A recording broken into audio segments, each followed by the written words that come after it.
Tequila Fishing. We start over again? No, go. Good. Go. That's what happens. Here we go. 3, 2. You are watching Sipping Off the Cuff on TequilaAficionado.com, part of Tequila Aficionado Media. I'm Alex Perez in Southern California. And we stutter. I'm Mike Morales here in San Antonio, stuttering through our internet on Skype. We're social distancing. Hopefully you folks are fine. We are fine. We are okay. Don't panic, all right? Because we have plenty more tequila where that came from. And today, Alex, we get to taste and dissect Michigan's own, and probably Detroit. Michigan? Well, yeah, they're from Detroit. Oh, Detroit. That's right. Yeah, they're from Detroit. This is a family. It's called Cabresto. And I'm opening mine up as always. Yep. I just took taste? No, I haven't touched it, as a matter of fact. Now, I will say that years ago they sent us samples, and we never got around to we reviewed it or we didn't have any of the brands of promise at the time, but they were nice enough to. We've got some of those bottles maybe hanging around somewhere. I think so too, somewhere. Mine are probably in New Mexico because I think it's been that far back. But what we're going to do is we're going to taste it first, and we'll give you all the ins and outs. I am going to use my Stossel Jarrito for tequila. Stossel, I'll use the Glencairn. Little bubbles, little lingering bubbles. I will tell you that Cabresto comes from a family of agave growers. They grow their own agave in Arandas, which is considered part of the golden triangle of tequila, of agave, actually. Wow, that is really bright. Oh, just spilled some. That's okay. I haven't even had a sip yet, and I'm already spilling. You just blessed it. Darn it. Blessed the computer. Oh, that's nice. That's wow. That's look at the legs and tears. Can you see that? Platinum. That's platinum in that color. Yeah. Yeah, beautiful viscosity on it. Wow, that's pristine. Wow. Isn't that shiny? It's not like we had a tequila recently that looked like mercury. Oh yeah, that was pretty. This one awesome. is more what I'm used to seeing in a lovely Highlands tequila. Nice legs and tears. Love the Highlands with their red clay. Yeah, and this is very plant forward. It's baked. Yeah, the pepper comes right up and greets you. Yep. This is outstanding. I'm getting a little mint on the nose. It kind of an old school bouquet, no?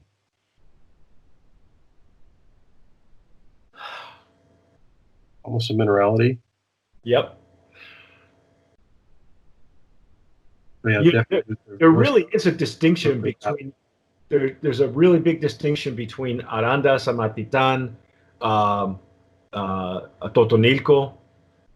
This one's very just wow. It just comes up and greets you. Almost a little sweetness on the nose too. If that's, I mean, I know it's not a good descriptor, but it's that roasted agave. Yeah, I'm gonna take a taste. You're gonna go for it, huh? Go for it. Let's do it.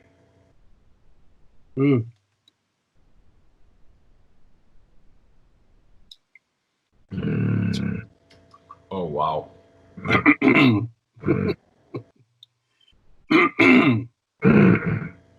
Wow, I did a pow in my mouth.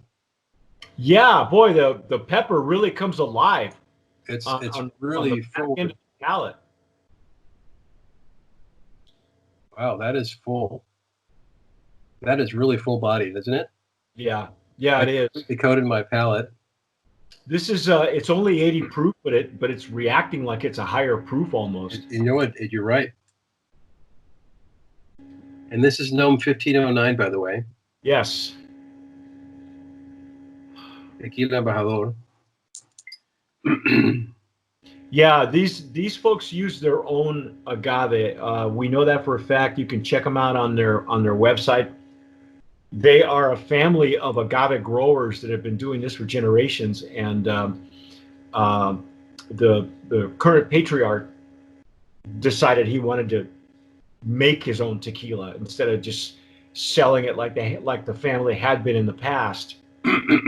There's very few agave growers left that are selling to large manufacturers anymore. They've discovered what they have in there, what they've been doing all this time. Wow, this is a beautiful sipping tequila. It's got a really good backbone for some cocktails too. Alex, this is a gorgeous look to it. Yeah. Everything that everything that you want in a everything you want in a Highlands tequila is right here. You know what's interesting is they grow their agave in Arandas, but the distillery I've been to, and the distillery is in Atotonilco. So they don't use, I can tell you for sure, they don't use the distilleries, they don't use Embajador's agave. They use their own. And I think that they insist. I didn't get a chance to look at the website as far as the what their process, if they're doing it with the autoclaves or the brick ovens. I'm going to assume that they're using brick ovens because it doesn't. The information they sent to us did not tell us. However, if you look at their POS, their point of sale material, they're award winners. They have, on their website, they have won everything from Beverage Tasting Institute, San Francisco World Spirits, a double gold. These guys are no slouches. SIP awards. Every time they enter, they win.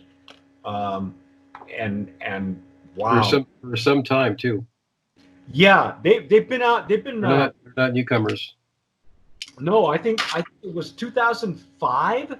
According to the website, the information I checked out, I think it's 2005. They were. That's when they had been growing for generations, but at 2005 is when they decided that they wanted to make their own tequila, and started doing that as well. So I'm not sure if they're selling to any major producers, but they're using their own. Let's give the ins and outs here. The bottle is a stock bottle. Some people may have seen this before. It's a nice reflection, little reflector on the label here, on their silver. The top they pretty much made their own. See how it's engraved? Yeah, it is. It does. There's I don't know if you can see that or not on my end, but there's an agave plant on it. It is 80 proof. Let me get. Let me see the. Yeah, it is 1509. Yeah, it's 1509. Tequila Embajador. Yeah, Tequila Embajador. We just discovered that distillery has finally installed a diffuser, but I can tell you for sure this tequila is not made with that. That's not what these people do. They use their own agave, and if you look at their website, they are agave growers. And there's a big distinction. You and I have had Embajador before. And the agave from Atotonilco is completely different from the agave, from the flavor profiles that we get out of Arandas. Right. So very good. Yeah, I think I enjoy this, Mike. What's your take on this? I think it's you gonna hit me with the paddle. This nominee, bro. Yeah, this is very good. This is a full body though. It's really got some, like you said, great mouthfeel, beautiful legs and tears. It's got a lot of structure. It stands on its own. Yeah. Yeah, and the pepper explosion happens like in the rear of the palate, from mid palate to the rear, and the finish is like medium to long. It's got medium to long. And you know what's funny is that pepper explosion is on my first try. The second and third, it's already mellowed out, held in my palate. So that was good. Mm-hmm. Very good. Well, their price point is what, $25, $28? Yeah, on their POS, because Michigan is a control state, so they give Is that the range? they get a range, a state minimum retail for and for those of you who live in Michigan, understand what this is all about. The price is $24.56. The state minimum retail is $28.96. If that means anything to you, then you know what. Then you know how to buy accordingly. Either way, I think you're looking at that's a steal, man. For It is a steal. This is real quality, and we love anything coming out of Arandas. Oh yeah. Yeah, check them out. They're very accessible on Instagram. Their Twitter's been dead for a while. It's active, but they haven't posted anything since 2015, I think. But they're like most people, they've kind of moved on to Facebook and Instagram. So check them out. That's our take on Cabresto. But stick with us because we're going to go through the entire line this time, which is really interesting because the first time that we had it, they didn't have a full line. They didn't even have an extra añejo, and they got one now. So I'm kind of anxious to taste what this is going to turn into once we go into the later expressions. Right, reposado, añejo, and extra añejo. I'm looking forward to it. Yep. So that's our take. I'm Mike Morales here in San Antonio. That gentleman out there is Alex Perez in Southern California. Thanks for watching. Please like us. Let us know what your opinion is. Maybe you've had the older bottlings. Let us know what you think about it now. And thanks for watching. And as always, sip wisely.